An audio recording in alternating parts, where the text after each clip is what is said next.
Waffles, and I'm a government whistleblower turned political commentator, and this is the economic report for the last 24 hours. It is November 27, 2025. It is 9:59 p.m. Mountain Standard Time. Here are the top U.S. economic highlights for the past 24 hours. I don't think that there's going to be very much. This looks kind of like there's not much going on. Today is Thanksgiving, so... And then I'm going to be dropping this tomorrow because of the fact that technically this is the end of the day for today, and I'm just trying to figure out how to get things out in a way that's useful, because I do my reporting at night because I want to conclude everything that happened during the day. But I'm not going to get views at midnight. So, weekly jobless claims dropped to a 7-month low. According to the latest report, initial unemployment benefit claims fell to 216,000 for the week ending November 22nd, 2025, the lowest level in 7 months.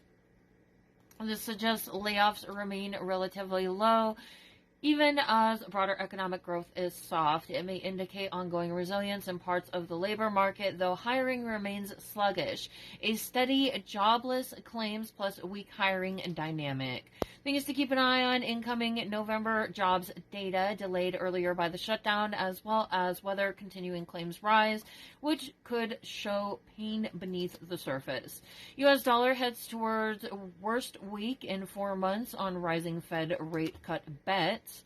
The dollar index fell sharply as markets pushed expectations that the Federal Reserve Fed will begin cutting interest rates in December. A weaker dollar lowers the cost of U.S. exports abroad, potential boost, but increases cost for imported goods and raw materials, which could feed into inflation and raise costs for consumers and manufacturers dependent on imports. Okay, so Donald Trump is trying to tariff the planet. He's on this tariff the planet campaign. All right. Objectively, I mean, honestly, I just think that the goal here is for Donald Trump to take money from the entire planet through the tariffs and just screw us all. But one could say that the objective or the goal with the tariffs would be to make this a export-driven economy. So the United States has been a consumer market for a very long time. We are a services-based industry, services-based, like, this is a consumer nation. People buy goods. They're more about, unfortunately, like being catered to a sense in how things are done. It's service industry nation. We're not an exporter country. Most of our economy is based on imports, things coming into the country. This whole crap with the tariffs supposedly is supposed to be about making it so that the United States, I mean, technically what this would do is increase exports from the United States, making it so that more things that are manufactured in the United States are what's being put out, and that's where we get our money. That is not what we have been doing for my entire lifetime. So, the whole thing with the tariffs and the flipping the switch off and on with the economy and pissing everybody off and making it so nobody can afford to run their business is not effective. I'm just going to say this over and over again. You can't just suddenly change a service-based economy that's focused on imports to suddenly be a major exporter in the world. We're not set up for that. We cannot just change overnight. There are companies who are getting their metals and their cotton and their food and et cetera, from other countries, because it's how we've been running the entire time I've been alive. So that's a problem, okay? But one could say that with the tariffs, and I'm not saying that this is the goal. I think that the goal is money laundering. But one could speculate that the goal is to make the United States an export-driven economy, meaning that we're doing more of sending things outside of the country, and that's how we make our money. That is not how we are set up to run, so trying to flip this switch overnight is not effective. It is a bad idea. Smooth, slow integration would be a much better idea if the goal was to make the United States an export-driven economy. So, I'm going to read this again. A weaker dollar lowers the cost of U.S. exports, okay? So right now what Donald Trump is trying to do is to push the United States into being an export-driven economy, making it so that we're selling things to countries outside of the United States, that we are manufacturing here and selling those things elsewhere, okay? If the dollar is weak, the cost of exports abroad goes down, okay? That means us Americans make less money. So if the goal is to make us an export-driven economy, right now the state of the economy with the dollar where it's at means that Americans are getting screwed because our goods are cheaper overseas. What is he trying to do? Turn us into China? But it also increases the cost for imported goods, okay? The United States is primarily focused on imports because we are a service-based economy. So we rely more on things coming into the country, which is the tariffs is interrupting that and making it damn near impossible, okay? So then this screws us on what would be the goal in making us an export-driven economy. And it also screws us on the way that we're currently set up on importing goods. So the dollar being weak screws everybody, okay? In layman's terms, the dollar is weak right now, and what that means is everybody's getting screwed. This could feed into inflation and raise costs for consumers and manufacturers dependent on imports. Things to keep an eye on: import price inflation trends, consumer price data, and how companies respond to higher input costs, especially in sectors reliant on global supply chains. Economists forecast modest growth in 2026, but flag risks from tariffs and slow job gains. A recent survey of professional forecasters sees U.S. growth ticking up to 2% next year from 1.8% prior, but with employment gains expected to remain sluggish, and tariffs cited as the main downside risk to the outlook. The growth forecast reflects cautious optimism, but also highlights structural headwinds, trade policy, and weak hiring, for example, that could dampen the economic recovery over the medium term. We still have not recovered from the pandemic. And all of this shit is going on because Donald Trump wants to tariff half of the fucking planet so he can money launder. That is my opinion based on what I'm seeing. Retail spending softness and consumer confidence weakness highlight a risk to consumption-driven growth.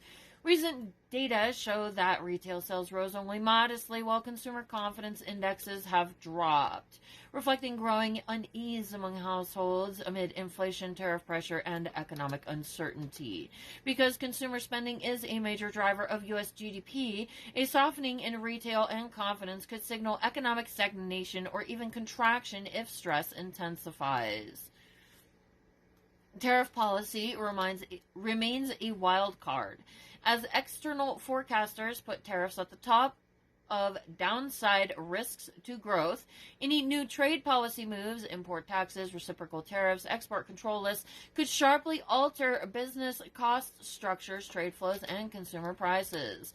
Monetary policy tension persists. Market expectation of rate cuts boost asset prices and weaken the dollar. But if inflation remains sticky due to tariffs, import costs, the Fed may hesitate, creating volatility and uncertainty for investors and consumers.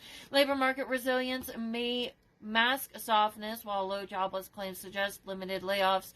Sluggish hiring and weak consumer confidence together signal many households could be under strain, wages not keeping pace with costs, which could bite if inflation or cost of living pressure rises.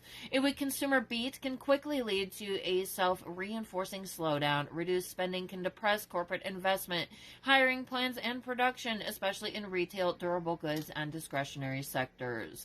Labor market shows stability, but underlying weakness. New jobless claims data released in the past 2 days show filings near 216,000, reflecting relatively low layoffs.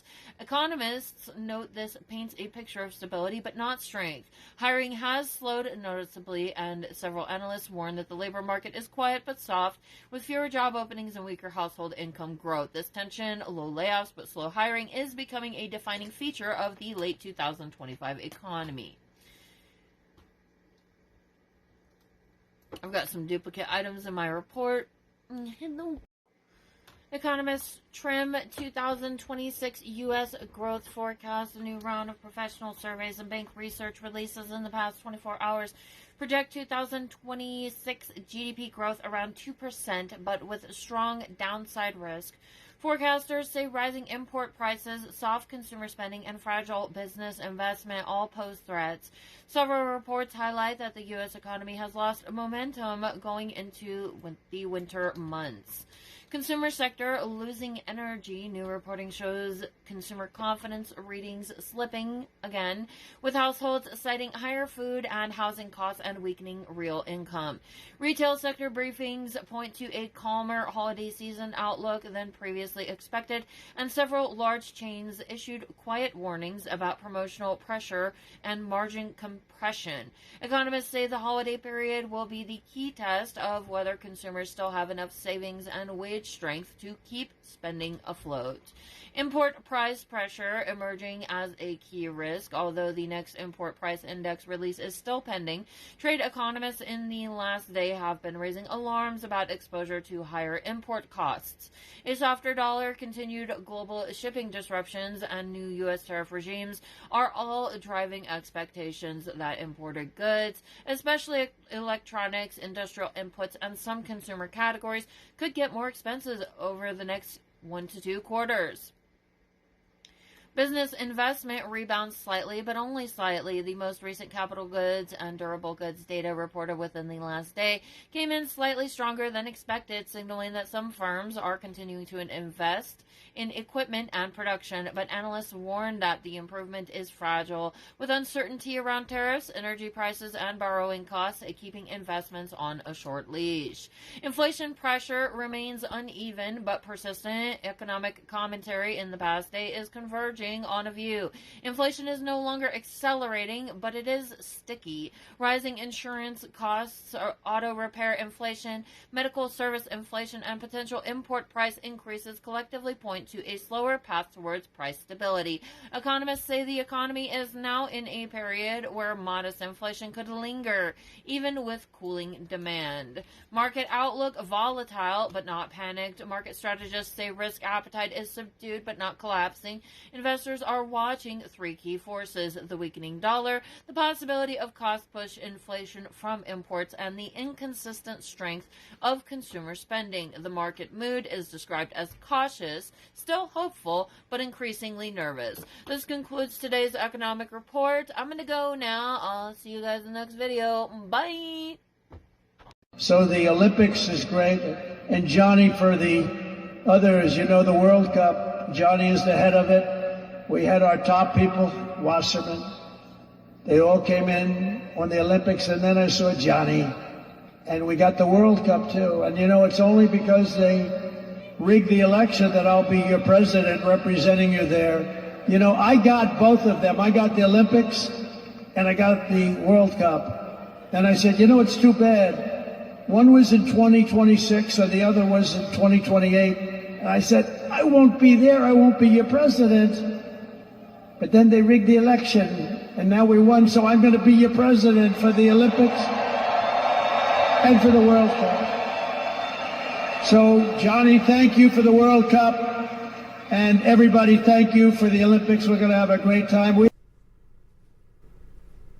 Hey guys, don't forget to like, share, subscribe, and comment on my videos. And also, don't forget to check out my shop where you could get this awesome Real Patriots Punch Nazis t-shirt. America, fuck yeah! And if you go to the link tree in my bio on most platforms, it's got links to everything, all of my stuff. You can find my shop there. I'm on eBay. You can also get this cool Exterminate MAGA sticker, cause MAGA's fucking cockroaches. And fuck MAGA, abolish MAGA, fuck you MAGA.